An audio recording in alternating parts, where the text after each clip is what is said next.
મિત્રો આજે આપણે આ વિડીયોમાં નાઇટ્રોગ્લિસરીનનું સંશ્લેષણ જોવાના છે. તો એની પ્રોપર્ટીઝ જોઈ લઈએ. તો તે ઝેરી અને રંગહીન ઓઇલ છે.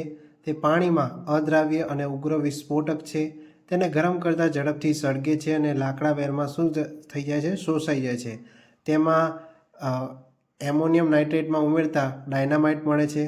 અને આ શોર્ટ ક્વેશ્ચન તમને વારંવાર પૂછાય છે કે નાઇટ્રોગ્લિસરીન પ્લસ સેલ્યુલોઝ નાઇટ્રેટ અને વેસ્લિનના મિશ્રણને શું કહે છે? તો કોર્ડિટ તરીકે ઓળખવામાં આવે છે. તો સૌપ્રથમ સંશ્લેષણમાં CH2 double bond CH single bond CH3 પ્રોપીનની Cl2 સાથે પ્રક્રિયા કરે છે. તો આ રીતે ક્લોરીન રહેલો હોય છે. તો એ ક્લોરીન અહીંયાથી એક ક્લોરીન નીકળી જાય છે અને અહીંયાથી સિગ્મા અને પાઈ બંધમાંથી એક બંધ તૂટીને અહીંયા ક્લોરીન જોડાઈ જાય છે. અહીં કંઈક આ પ્રમાણે જોવા મળે છે, જેથી અહીંયા બંધ હતો એ તૂટી જાય છે અને અહીંયા કાર્બન પર પ્લસ ચાર્જ લાગી જાય છે. હવે એની પ્રક્રિયામાંથી અહીંયા ક્લોરીન ઉપર જે લોન પેર ઇલેક્ટ્રોન છે, લોન પેર ઇલેક્ટ્રોન આ કાર્બનને આપે છે, જેથી આ પ્રમાણેનું કંઈક સ્ટ્રક્ચર જોવા મળે છે અને કાર્બન ઉપર ક્લોરીન ઉપર પ્લસ ચાર્જ લાગી જાય છે, કારણ કે લોન પેર ઇલેક્ટ્રોન પોતા ઉપરના કાર્બનને આપી દે છે. ત્યારબાદ હવે H2O સાથે એની પ્રક્રિયા કરવામાં આવે છે. H2O ઉપર આ એક લોન પેર ઇલેક્ટ્રોન છે એ લોન પેર ઇલેક્ટ્રોનના કાર્બનને આપે છે અને આ બંને વચ્ચે જે બંધ છે એ ફરીથી ક્લોરીનને પોતાના લોન પેર ઇલેક્ટ્રોન પાછા આપી દે છે, એટલે કે CH2 chlorine as it is જોવા મળે છે. અને અહીંયા આમાંથી OH ગ્રુપ જોડાય છે, અહીંયા કાર્બન સાથે નીચે OH ગ્રુપ અને CH3 એઝ ઇટ ઇઝ. હવે શું થાય છે?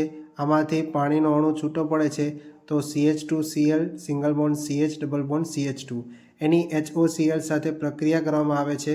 તો HOCl સાથે પ્રક્રિયા કરવાથી અહીંયા Cl જોડાશે અને અહીંયા OH જોડાશે અને ડબલ બોન્ડમાંથી એક બંધ તૂટી જશે. એની જે પ્રક્રિયા છે આ બની ગયા બાદ હવે 2 ગણા NaOH આપણે અહીંયા લેવાના છે. 2 ગણા NaOHમાં આપણે શું કરીશું કે ક્લોરીન જ્યાં જોડાયેલા છે ત્યાં આપણે 2 ક્લોરીન જોડાયેલા છે ત્યાં આપણે OH દાખલ કરી દઈશું અને OH દાખલ કરવાથી બરાબર અહીંયાથી 2 ગણા NaCl છે એ છૂટા પડશે. અહીંયા બંને ક્લોરીન છે એટલે 2 મોલ અહીંયા લેવાના છે, બરાબર. તો અહીંયા શું થઈ જશે? CH2OH, CHOH અને CH2OH. પછી એનું શું કરીએ છીએ?